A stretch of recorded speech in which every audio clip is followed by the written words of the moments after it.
Before we ride, do me a quick kindness. Tap like, drop a comment telling us where you're watching from, and follow the channel so you don't miss the next chapter of this frontier, love and grit. All right, saddle up. He came slow out of the high country, a lean rider with a stiff left leg and a face the sun had carved down to truth. Eli Harone, 41, didn't speak more than a man had to, not since the war left a hole in his thigh and the years after scooped out the softer parts. Fever took his wife. A storm took the child they never got to name.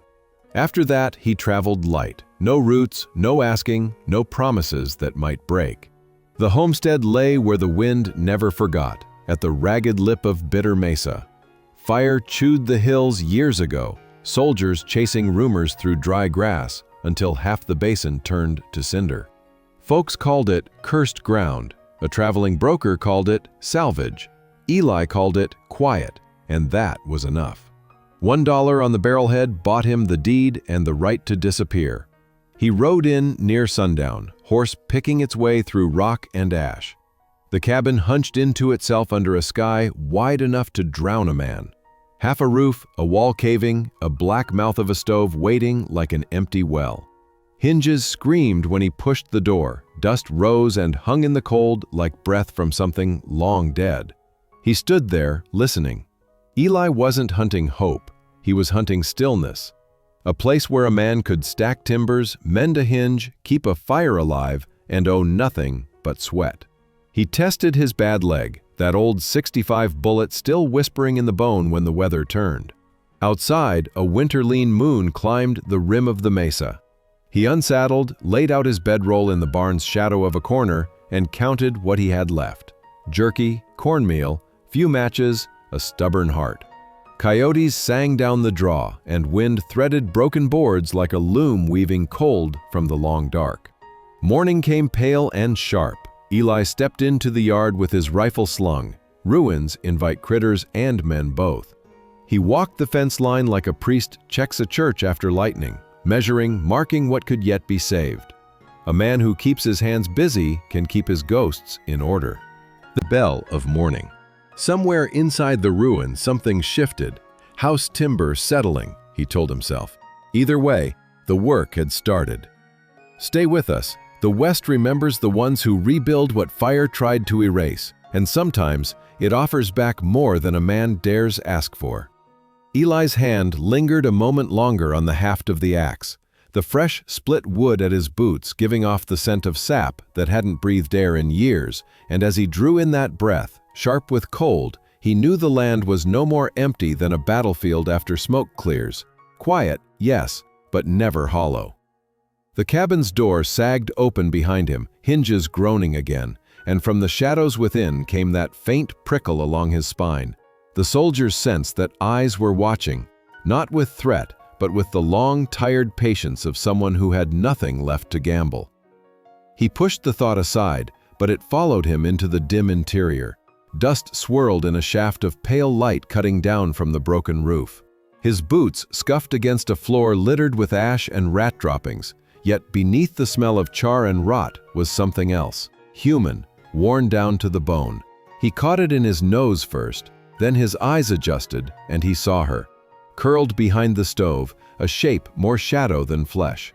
Arms drawn tight around knees, hair tangled black across a face sharp with hunger.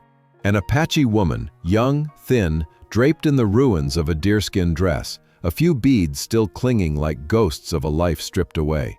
Her cheeks hollow, her collarbone cutting against skin, but her eyes, steady, unflinching, neither begging nor resisting, met his like two stones struck together in silence.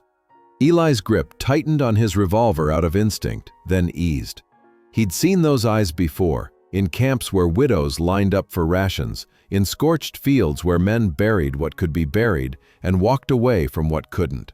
Eyes that didn't plead because pleading had burned out of them long ago. She didn't move, didn't speak, and he felt in her stillness the same exhaustion that lived in his own bones. For a long breath, neither shifted, the silence like a drawn bow between them. Then Eli, jaw set hard, crouched against the protest of his bad leg and laid a wool blanket on the floor near her. Not pushing, the flames he had sparked to life.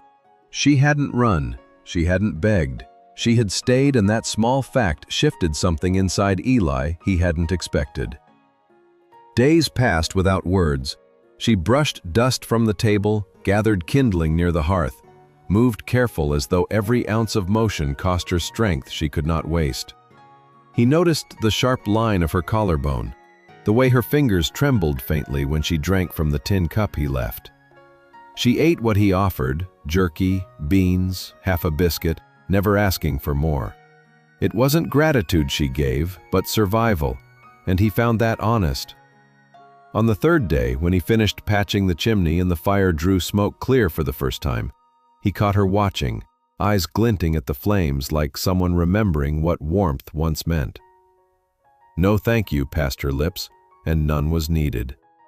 At dusk, when frost painted the ground pale, she shifted, her voice rough, the first he had heard. "Tala," she said, barely more than breath. A name offered like a stone set carefully on a cairn. Eli met her eyes across the room, nodded once, and in that nod was an acceptance older than words.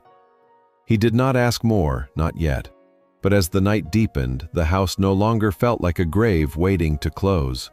It felt, in some fragile way, inhabited again. The silence stretched between them no longer heavy with emptiness, but carrying the thin thread of something beginning, something neither had sought yet both perhaps needed. The name hung in the air between them like a spark refusing to fade, and though neither Eli nor Tala spoke of it again that night, something in the silence shifted, lighter though no less fragile, as if the cabin itself breathed differently with a name spoken inside its walls. By morning, the frost lay silver across the basin, brittle grass snapping under Eli's boots as he hauled wood to the door, but when he glanced through the gap, he saw her not crouched behind the stove as before, but kneeling near the fire, coaxing the embers into flame with small, practiced motions. She moved with the care of someone who had always labored for survival, every gesture deliberate, every scrap of energy measured and never wasted.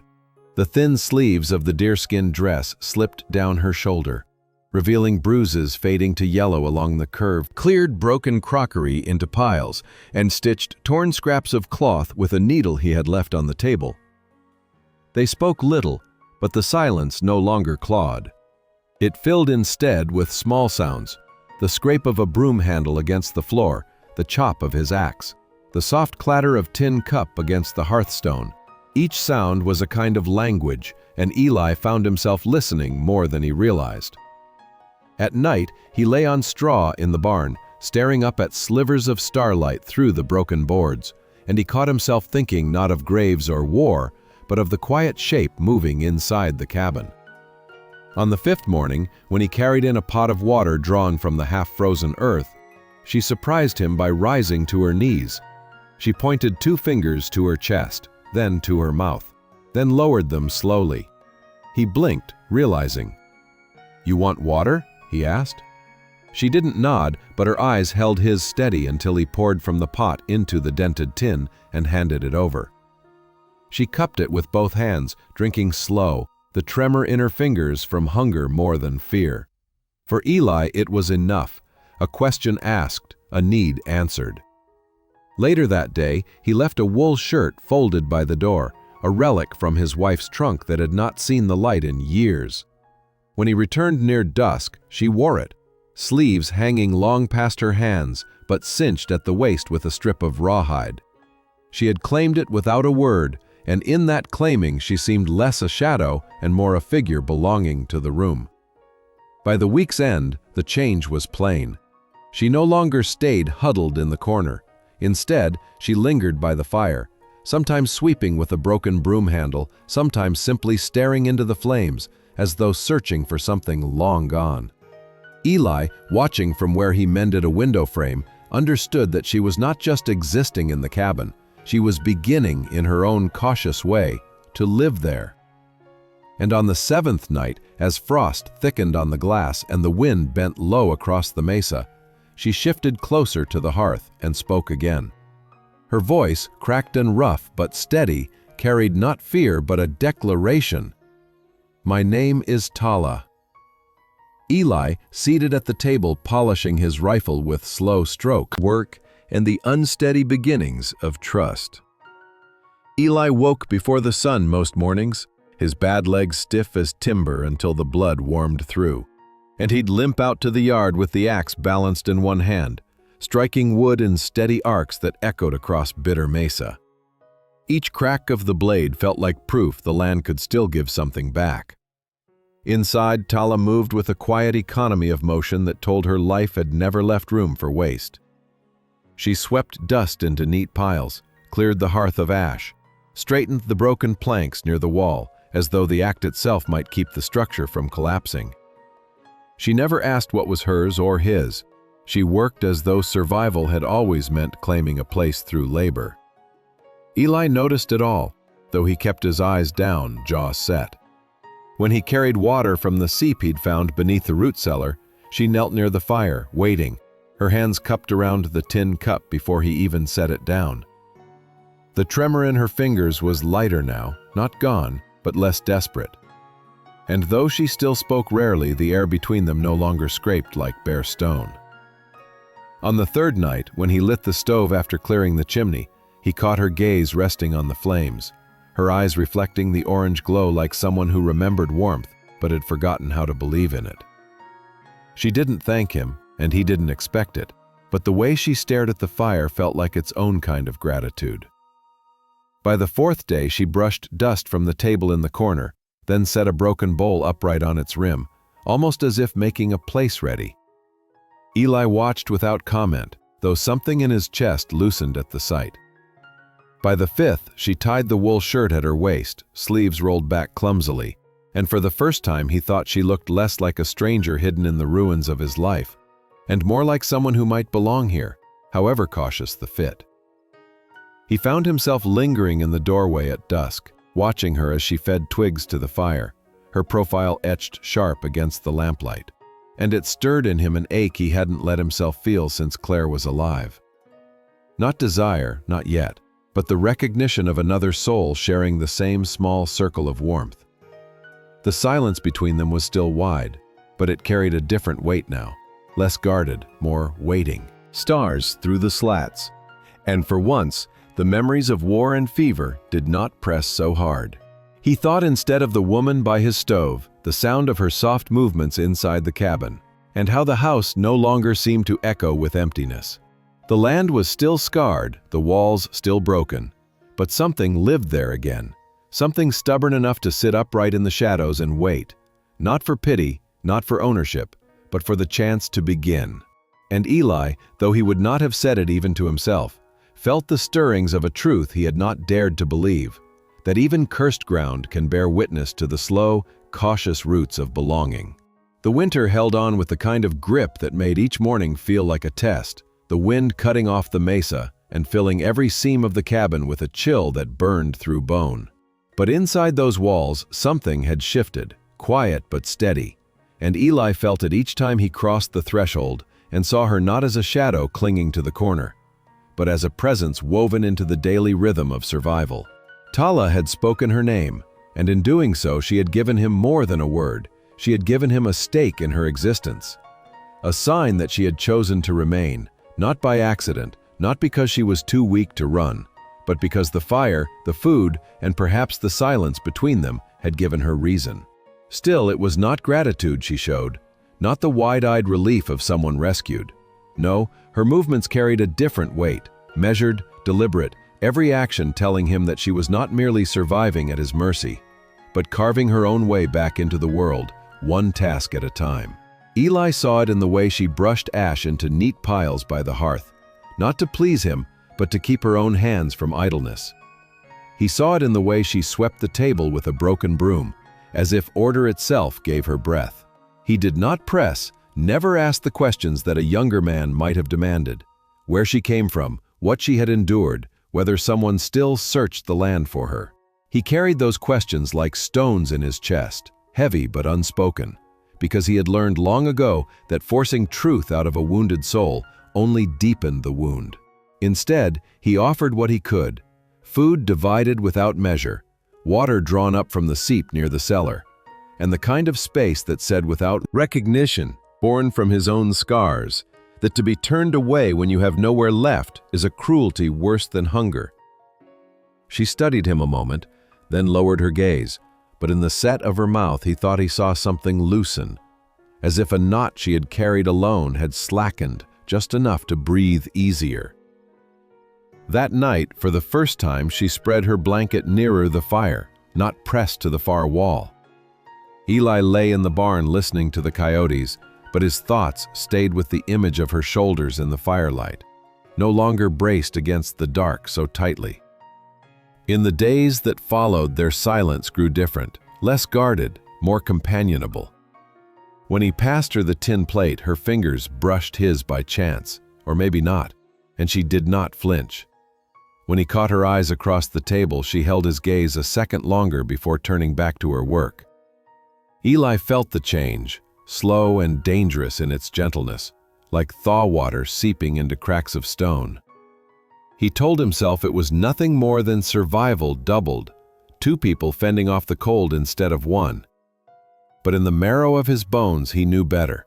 It was the beginning of something neither of them had asked for, but both, in their own quiet way, had started to claim.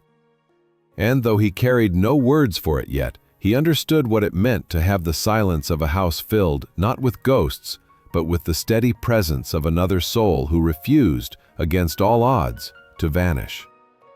The change was not sudden, not like a storm breaking open across the mesa, but slow and steady, the way frost melts beneath a rising sun, almost unnoticed until the ground begins to soften beneath your boots.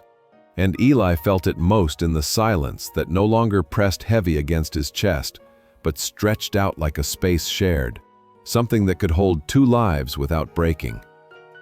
Tala no longer kept herself bound to the farthest corner of the room. She moved nearer the fire in the evenings, her wool-wrapped shoulders catching the glow, her hands busy with small tasks, sorting scraps of cloth, setting broken utensils in neat rows, brushing dirt into piles that seemed less about cleanliness and more about reclaiming something lost. Eli, for his part, did not intrude, but his eyes lingered when she thought he wasn't watching, noting how her collarbones heart beat longer than chance would have allowed. Eli froze, not out of fear, but out of the deep ache of recognition, because it had been years since another soul had sat near enough to share his warmth, years since the weight of another presence had reminded him he was still a man among the living, and not a ghost among ruins. He said nothing, only let the moment stand, and when she finally leaned back, there was no shame in her eyes, only the careful steadiness of someone who had tested the edge of a ledge and found it might hold. In the days that followed, that space between them narrowed in ways subtle yet undeniable. When he passed her a plate, her fingers brushed his and did not pull away. When he returned from splitting wood, he found the stove already tended, food warming, her gaze lifting to meet his, and holding for a breath before sliding away. When he lay in the barn at night, listening to the coyotes call across the basin, he thought less of graves and war and more of the quiet movements inside the cabin, the way her presence had made the house less hollow. And still he did not ask, did not press for truths she had not chosen to share, because he knew from the lines etched into her face and the scars that peeked from beneath the torn hide of her dress that her story was carved deep and cruel, and that forcing it into daylight would only drive her farther into the shadows. Instead, he gave her what space he could, and in return, she gave him the smallest gestures of belonging. A bowl placed at his side before he asked, a scrap of shirt mended and folded on the cot, a glance that lingered a moment longer than before. It was not trust yet, not fully, but it was no longer suspicion either. It was something in between, fragile but growing, like a green shoot daring itself up through scorched earth. And Eli, who had once believed himself finished, found that he was beginning to live again in the echo of those small things, in the silence that had transformed from emptiness into a thread binding two lives together, not through vows or promises, but through the quiet, relentless work of survival shared. It was on one of those gray mornings when the sky hung low and the air held the bite of snow not yet fallen, that the silence between them gave way to words heavier than the storm clouds overhead. Eli had from surprise, but from the weight of what he already knew. That question had haunted him since the first moment he found her in the corner of that ruin. Eyes unafraid, but empty of hope. He asked it plain, because plain was all he had ever known. She didn't move at first, and in that pause the wind rattled against the cracked window panes like bones clattering in a sack. Then, slow as a tree bending under its own age, she turned her eyes to his. "No," she said. Her voice carried no hesitation, no quiver, just quiet, final certainty. Eli gave a single nod, as if something inside him had loosened, though his face remained carved in the same hard lines the war had left behind. He didn't press, didn't ask again, but in that single word he heard an ending. That no husband, no patrol, no tribe, no searching eyes were coming across that land to claim her away. For the first time he let himself breathe as though she might be part of the place, not just a shadow waiting to vanish. Later that day, while rummaging through the half-collapsed storage shed, his boot struck something hollow beneath the splintered boards. He crouched, bad leg protesting, and dug with his hands until he pulled free an old tin box. Inside lay the remnants of another life, a handful of dried beans, a woman's comb with 2 teeth missing, musket rounds dulled with rust, and a scrap of yellowed parchment marked with a charcoal symbol that spoke of hands long gone. Eli carried it inside, setting it on the table without a word. Tala's eyes fell on it, and for the first time since he had met her, her face shifted, subtle, but enough to make the silence thrum different. She reached out, fingers trembling not from hunger but from memory, and held the paper as if it were too fragile to exist. "I thought it was gone," she whispered, more to herself than to him. Eli leaned against the table, arms crossed, voice steady. "You know what it says?" She nodded, eyes still locked on the faded lines. "It was from my brother before—" She didn't finish, and Eli didn't push. He simply sat down across from her, not to interrogate, but to bear witness, the way he had done once long ago for broken soldiers too tired to speak. That evening, something in her changed. The only way he knew, plain and without flourish. "Didn't see a reason to throw you out." She nodded at that, not as if she had expected kindness, but as if she understood it was something else entirely. Recognition, maybe, or the simple fact of one survivor recognizing another. And when she spread her blanket nearer the door that night, close enough for the warmth of the fire and close enough for her breathing to reach his ears, Eli lay awake and realized the cabin was no longer just a place to disappear. It was becoming, piece by piece, something to live in again. Spring did not rush down off the mesa. It crept, slow and stubborn, the way a man heals after years of wounds, step by step, scar by scar. And Eli felt it first not in the soil or the sky, but in the rhythm of life that had taken root inside the cabin. A rhythm where Tala's presence no longer felt like a question, but an answer he hadn't dared hope for. The snow lightened, crusting into patches that cracked beneath his boots. And each day he rose to find her already moving, her hair braided back, her hands steady at the fire, dividing what little food they had with a precision born of both discipline and care. She left the better portion for him more often than not, slipping it onto his plate as though he might not notice. But he did notice. He always noticed. And one morning, when her collarbones still showed sharp and her fingers trembled faintly from the long hunger she hadn't yet escaped, he pushed the plate back toward her. "You need more than I do," he said. She hesitated, eyes narrowing slightly as if testing whether it was pity, then, after a breath, accepted without protest. That small surrender felt like a bridge stronger than words, a thread binding them closer, not with promises but with the quiet honesty of two souls learning to divide the weight of living. The days stacked themselves like lumber, work, meal, fire, rest, and though neither spoke of it, the space between them kept shrinking. She would sweep near where he mended the door, her shadow falling over his shoulder. And when he handed her the hammer one afternoon, she held it like someone who already knew its weight, driving nails with a precision that startled him. He asked, almost against his own rules, "Flames," the first time he had said it aloud in years, and found the ache was not as sharp as he remembered. She told him she had thought she might die in the cabin.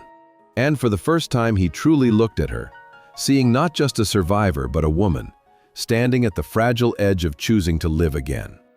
From then on, the cabin no longer carried only memory, it carried possibility. She mended the lining of his coat, washed the soot from the pans with sand until they gleamed, folded a spare shirt, and laid it on his cot without a word. He, in turn, built a frame for the window, patched the roof against spring rain, and checked the fence, though no stock yet lived within it. Each act answered the other, not asked for, not spoken of, but given freely, as if the house itself demanded they keep laying stones upon the foundation of something new. And when the thaw came, the land itself seemed to follow their lead.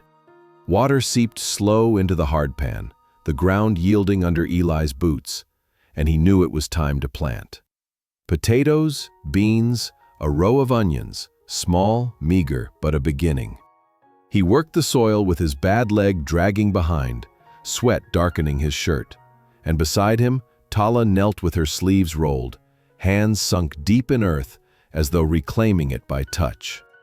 That night, they sat on the porch steps, the cracked mirror she had repaired resting between them, its frame sanded smooth from her careful hands.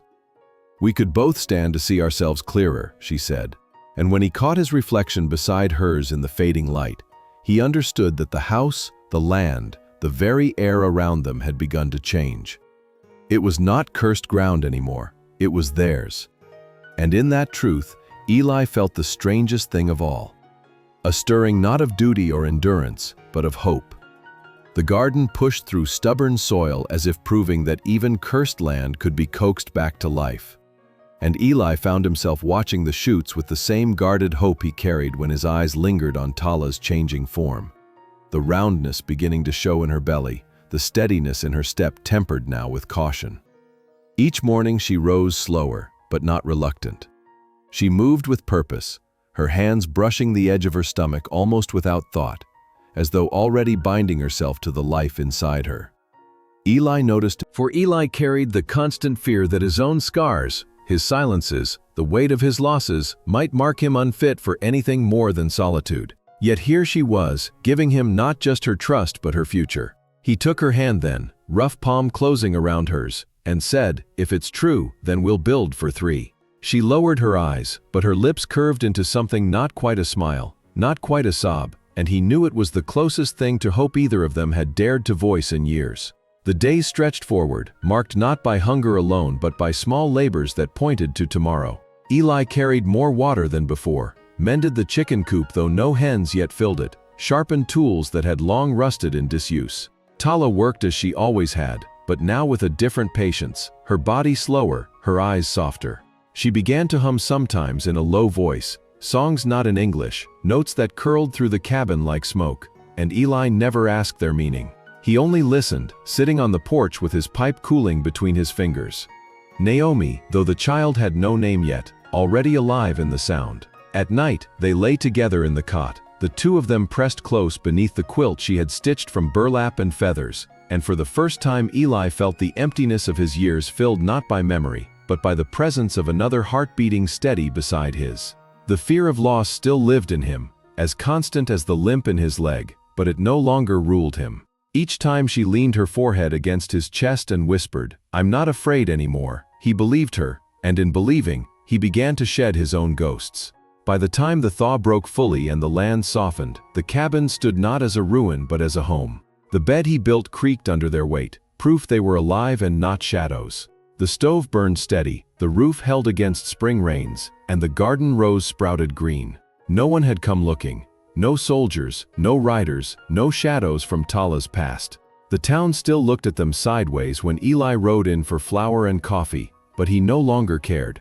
He wasn't the man who had walked into Bitter Mesa looking to vanish. He was a man with a reason to ride back, a reason to carry lumber and seed, a reason to work until his bad leg buckled beneath him.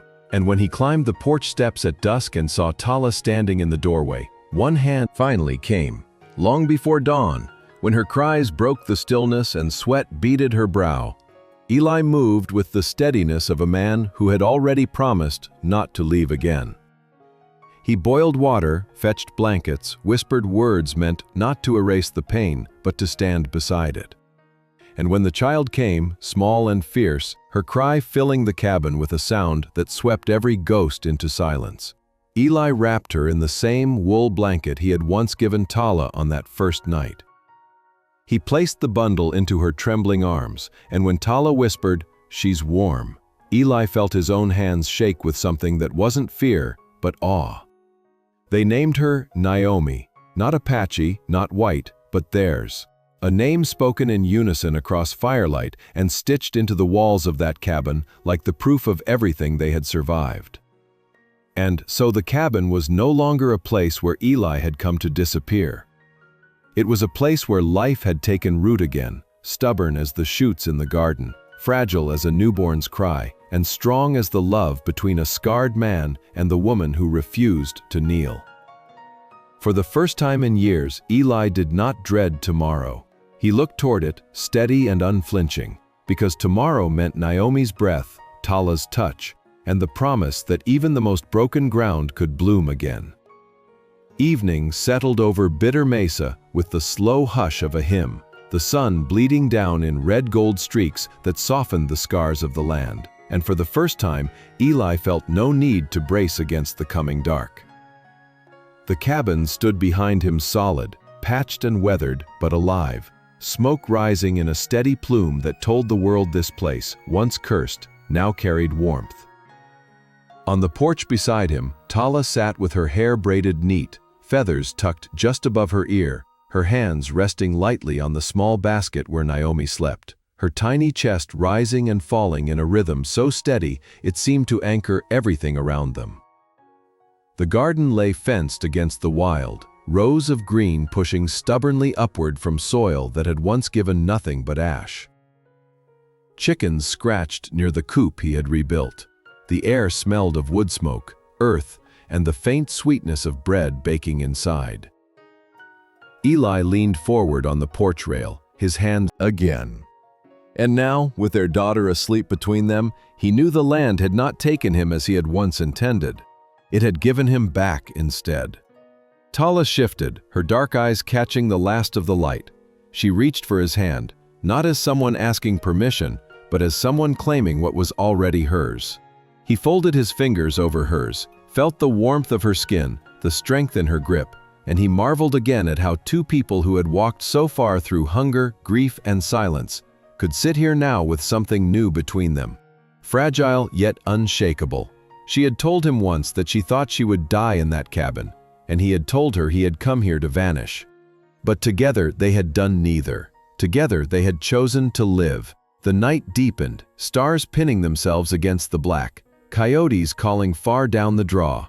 Naomi stirred, let out a cry, and Tala lifted her with the instinct of someone born for it, humming low in a tongue Eli didn't know but had grown to love. He watched them, his wife and his daughter, though no preacher had spoken vows, no papers had been filed, and he felt the weight of belonging press into him like a brand, permanent and real. He would always carry his scars, his limp, the memories of the graves he had dug, but he no longer carried them alone. And that was the difference between survival and living. When the wind passed over the mesa, it no longer howled hollow through the ruins.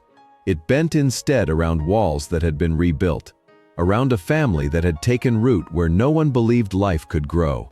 Eli slid his arm around Tala's shoulders, drew her closer, and together they looked out across the land.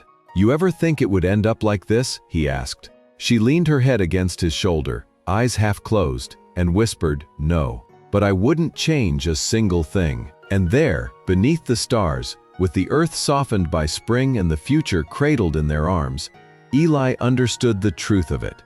The land was not cursed, only waiting for hands willing to stay, for hearts stubborn enough to endure, and for love strong enough to bloom. What began as ruin for one man and refuge for one woman had become a home, a promise, and a legacy. Proof that even on the harshest frontier, hope could take root and love could last.